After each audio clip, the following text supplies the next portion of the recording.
My name is Anna Kopp, and I work for the Scott County Health Department. I am the community tobacco consultant for Scott County.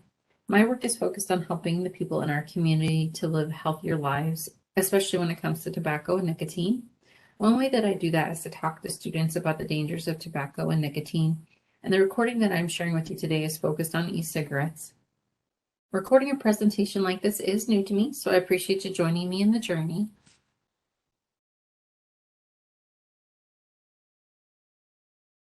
Throughout this presentation, we're going to do some quizzes or knowledge checks. And so just to get us started, let's get a sense of what you know about e-cigarettes already.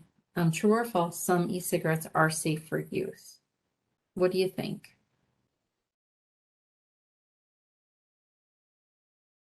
The answer is false. All e-cigarettes are unsafe for use, and we're going to talk more about why that is the case today. Today's presentation will cover four main topics. First, we'll talk about what e-cigarettes are. Second, we'll talk about why they're dangerous to your health. And then we will look at the factors that lead to e-cigarette use in the first place.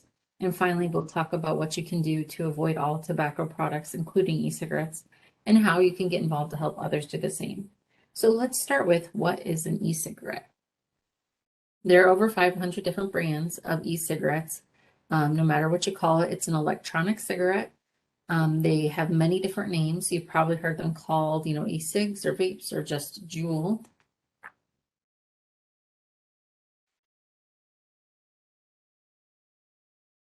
E-cigarettes are devices that heat a liquid into an aerosol that the user inhales. They come in lots of different shapes, sizes, and colors.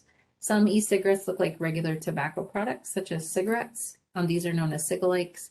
But in recent years, we've seen e-cigarettes that look like other things, including USB flash drives, pens, and other everyday items like key fobs.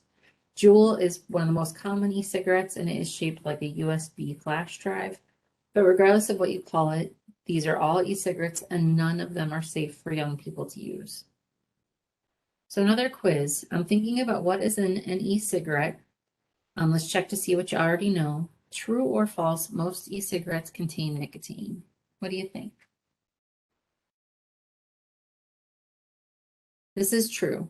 Most e-cigarettes contain nicotine, which is the addictive drug in regular cigarettes and other tobacco products.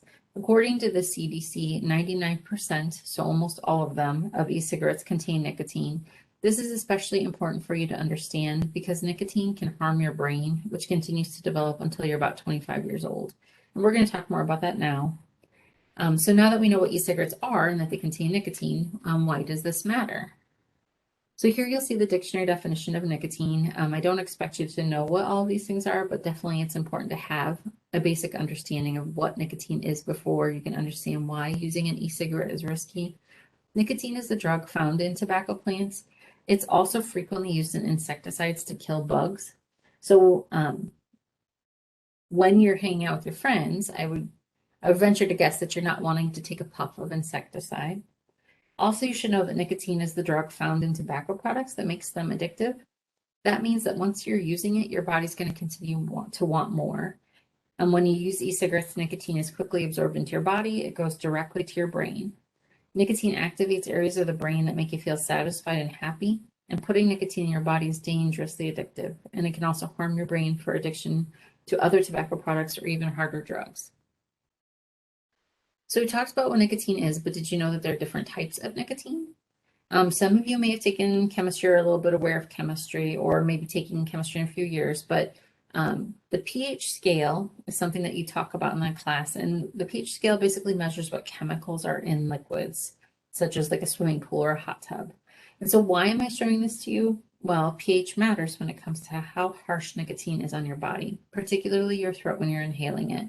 Most nicotine in cigarettes and e-cigarettes is what we call free-base nicotine. This means that it's very blue on the pH scale, and the more blue something is on the scale, the more volatile it's going to be. That means that it can be harsher on your throat. But manufacturers, like the manufacturers of JUUL, have found a way around the harshness factor. They added a chemical to the nicotine, which causes it to become more red on the pH scale. By making it more red, it then becomes what we call nicotine salts rather than free-base nicotine. These nicotine salts are less harsh on your throat, and this is a particular concern for young people because it allows for nicotine to be used more easily. This increases the likelihood of trying an e-cigarette and getting hooked.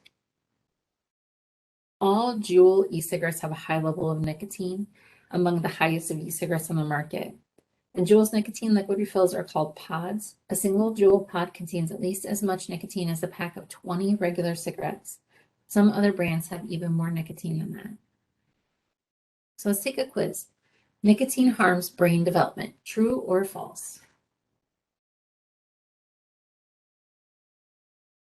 The answer is true. Remember, most e-cigarettes contain nicotine, which is highly addictive and can harm brain development. Now that we've learned about the risks of nicotine, let's talk about why that matters for your health. Right now, important growth is happening in each of your brains and will continue to happen until you're about 25 years old. The brain is the last organ in the human body to develop fully. Exposing your brain to nicotine while it's in this important developmental phase can cause addiction and harm your brain. So think about it like this. Each time a new memory is created or a new skill is learned, stronger connections or synapses are built between brain cells. Nicotine changes the way these connections or synapses are formed, which can harm the parts of the brain that control attention and learning. And although adults may use nicotine products to quit, for youth, any exposure to nicotine is unsafe. So let's talk about addiction, because addiction is a form of learning. Young people can get addicted more easily than adults. The nicotine in e-cigarettes and other tobacco products can also prime your brain for addiction to other drugs. And as the ad says here, it's not like you can just go out and buy a new brain. So you have to protect the one that you have. And another risk in using e-cigarettes is that many youth who use them are more likely to go on to smoke regular cigarettes, even if they think they never will. Using two or more tobacco products is very common among middle and high school youth. Many young people who use e-cigarettes also smoke regular cigarettes. Youth who start out trying e-cigarettes are about 4 times more likely to have tried regular cigarettes and about 3 times more likely to have used regular cigarettes in the past 30 days. So the best thing to do to protect your health is to not use any tobacco product at all. No matter how it's delivered, whether it be an e-cigarette or a cigarette, nicotine is harmful to your health.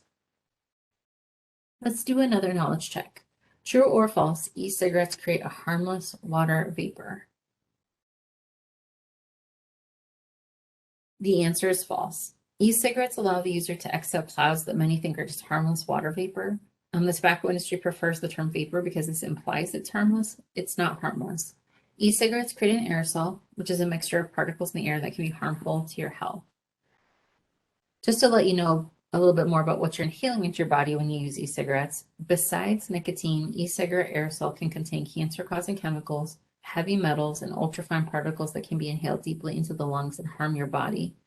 And even though e-cigarette aerosol generally contains fewer harmful chemicals than regular cigarettes, safer doesn't mean safe. This applies to both people using e-cigarettes as well as people who may be exposed to secondhand aerosol from other people using e-cigarettes. In fact, did you know that the smoke or vapor from one cigarette or e-cigarette can affect people up to 25 feet around you? By the way, those flavorings in e-cigarettes aren't necessarily safe either. Your gut can handle a lot more than your lungs, and flavorings in e-liquids or pods may not be safe when inhaled. For example, the same flavors they put in your favorite Starbucks drinks is the same chemical used to flavor e-juice. It's okay to drink, not to heat and inhale. Listen to this video. It will help you understand the dangers of e-cigarettes. There's an epidemic spreading. Scientists say it can change your brain. It can release dangerous chemicals like formaldehyde into your bloodstream. It can expose your lungs to acrolein, which can cause irreversible damage. It's not a parasite, not a virus, not an infection. It's vaping.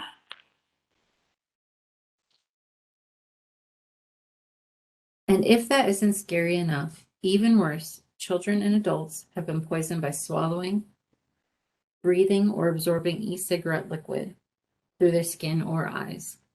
Just look at the increase in calls to poison control centers across the country where people call for help when they've been exposed to poisons or other harmful things. Nearly 4,000 calls per year from e-cigarettes, and it's increased over time. And if potential poisoning wasn't enough, defective e-cigarette batteries have caused fires and explosions, some of which have resulted in some serious injuries. Most explosions happened when the e-cigarette batteries were being charged. Here are some real-life examples of people burned or injured by e-cigarette explosions. Also, from 2009 to 2016, e-cigarettes caused almost 200 house fires. Don't assume an e-cigarette device is safe. And just to touch a bit on regular cigarettes as well, while we are still learning about all of the very many dangers of vaping, we know that cigarette smoking is dangerous. We have decades of research and data that demonstrate this. Tobacco is the leading preventable cause of illness and death for Iowans. About 5,100 adults die each year. Additionally, 480,000 people in the US die each year from tobacco and smoking related causes. So preventable is a key word here. People use tobacco and nicotine products as they were created and designed to be used. It's not like they're using it incorrectly and getting sick and dying. You're using it exactly how it was designed.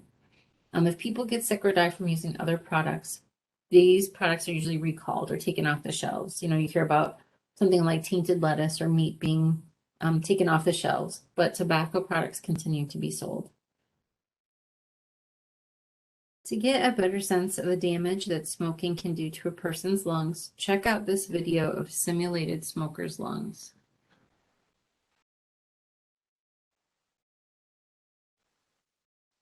This is Christine Conti, who is the nurse navigator for lung cancer at Huntington Hospital. And these are actual lungs from pigs. And these lungs have been treated, one which looks pretty normal, and the other one to look like the lung of somebody who has smoked cigarettes for a long time. Now, the way that lungs work is the lung gets inflated when you take a breath in, and we'll show you how we inflate this lung. And if you look at them, they should look pink and delicate and sort of, I think they're lovely. You may not think they're so lovely, but as a lung surgeon, I think they're lovely. And you can just see how they expand and what a nice color they have, and that they just look healthy as they expand. You make that expand a little more. There it goes. So this is a lung that's been treated to look like a smoker's lung. And the difference between this one and this one, number one, obviously, is the color, because when you inhale smoke into your lungs, they tend to get a darker color. And this one is exaggerated a little bit, but it gets the point across. And the other thing about these lungs is that they're much stiffer. In other words, it takes a lot more pressure, a lot more effort when you breathe in to get those to inflate. Make those inflate. You can see, you can sort of get the picture that they just don't work as well. And, when you guys take a deep breath in, how easy it is to take the breath, right? Totally different when you've been smoking for a long time and you have lungs like that. Anybody have any questions about that? Yes. Are there any tumors in either lungs? Yeah. There are some areas on these lungs, like right there, that's meant to look like a tumor. And if you were to actually feel it, instead of being really soft and fluffy, it feels really hard and gritty. That's what lung cancers look and feel like. Any other questions? Yes. What makes the lung turn dark? Is it something in the smoke? Yeah, it's just basically soot and smoke that you breathe in. In fact, if you weren't a smoker and just living in a city like Los Angeles, you'll see that as people get older, you see little black dots on the surface of the lungs, and that's just the lungs' way of concentrating that stuff in the what we call the lymphatic areas of the lung to keep it out of the way. So as you get older and you live in a city, it's not unusual to see that your lungs get little black blotches on them. Nothing like that. So what leads to e-cigarette use among youth? We know that e-cigarette use has risen among youth, particularly in the past year. Since 2014, e-cigarettes have been the most commonly used tobacco product among youth. In the United States, youth are about 7 times more likely to use e-cigarettes than adults. But why is that happening? Youth exposure to e-cigarette advertising is increasing, and these messages come in many different forms. So whether that's store signs or television ads, movies, the internet, social media ads, magazines with cool images, or newspapers, it's all around you. E-cigarette ads reach nearly 4 in 5 middle and high school students, and youth exposure to these ads has increased in recent years. Don't be fooled. E-cigarette companies are targeting you and they're making a lot of money off of it. Here are just a few examples of how they're doing it. E-cigarette marketing ads are using themes including sexual content, independence, rebellion, and celebrity figures to appeal to youth and young adults. Signs like the one in the middle, JUUL sold here, are popping up at gas stations and convenience stores, making it seem easily accessible. All right, let's do another knowledge check. True or false? The tobacco industry is in the e-cigarette game. What do you think? The answer is definitely true. Big tobacco companies are moving to e-cigarettes to addict a new generation of users, including youth. Some of the brands behind these new products are actually the same companies that produce traditional cigarettes. For example, the company that sells Kool sells Blue, Marlboro sells Mark 10, Camel sells Vuse.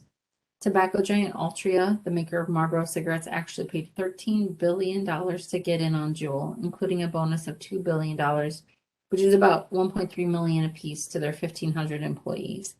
It's clear that the tobacco industry sees e-cigarettes as an investment that is worth their time and their money, and young people are using these products and getting hooked. In addition to advertising, we also know that flavors influence youth use. For example, many e-cigarettes contain fruit, candy, alcohol, or other flavors that youth find attractive and interesting. Most of your peers who use e-cigarettes are doing so because of the appeal of flavors, and very few of them don't use flavors. 4 out of 5 youth who have ever used commercial tobacco started with a flavored product. 97% of teen vape users use flavored products. So as you see in the right picture on the right there, tobacco companies create products that resemble candy bars and gum and mints, which are all popular among young people. Tobacco companies are very creative in their marketing strategies. As young people, it's important to know how you are being targeted so you don't fall for their tricks. So finally, what can you do about the problem of e-cigarettes?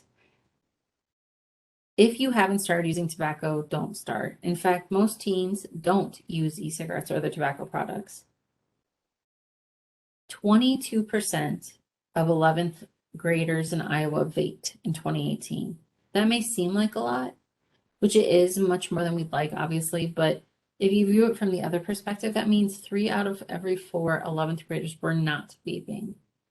So if you use e-cigarettes or other tobacco products, the sooner you quit, the better. Most importantly, get help and don't do it alone. Here are some tips that you can do that will make a big impact on your quit journey. Asking for help isn't weak. It's a smart move. And if you feel comfortable, it's good to talk to friends or adults you trust about wanting to quit. And it's normal for people to slip up when they're trying to quit. If a person slips up, they shouldn't think of it as a failure. It just means they may need to try quitting in a different way. And being prepared increases their chances of quitting successfully. If a person can make a plan, stick to it, and keep trying to quit, they will get it down. My Life, My Quit is a new cessation program. Cessation means quit smoking, just for teens to help them quit. It's a completely free resource. The person can text Start My Quit to 36072 to get started. It's really, truly that simple. The other thing is to make sure that you're avoiding secondhand aerosol and smoke. We know these contain harmful ingredients. Don't let your friends or anyone for that matter smoke or use e-cigarettes around you. You can also avoid restaurants and other locations that allow the use of tobacco products, including e-cigarettes. When it comes to your school, help your school go tobacco and nicotine free if it's not already. Check with your school administration to ensure your school is completely tobacco free, including being free of e-cigarettes even after hours and including visitors. And you can also get involved. Talk with your peers and community leaders about ways that you can help educate your community about the dangers of e-cigarettes. If you have friends that use e-cigarettes, talk to them about quitting. And you can also become involved in our youth program in Iowa. It's called ISTEP. It stands for Iowa Students for Tobacco Education and Prevention. So let's recap what we learned today. E-cigarettes are a tobacco product that produces an aerosol by heating a liquid that typically contains nicotine, flavorings, and other chemicals. They can come in many shapes and sizes. E-cigarettes typically contain nicotine, a highly addictive and harmful chemical that can harm your brain, which continues to develop until about age 25. Health risks include addiction, behavior risks, and exposure to the harmful ingredients in e-cigarette aerosol. Advertising and flavors influence young people to use e-cigarettes. and live tobacco nicotine free. Get involved and quit if you're currently using any type of tobacco product, which includes e-cigarettes. But don't forget the most important takeaway from this presentation. E-cigarette use poses a significant and avoidable health risk to you. Thank you so much for your time and attention as you watched this recording. I hope that it was helpful. Please feel free to reach out to me or to ask your teacher to reach out to me with any questions that you have.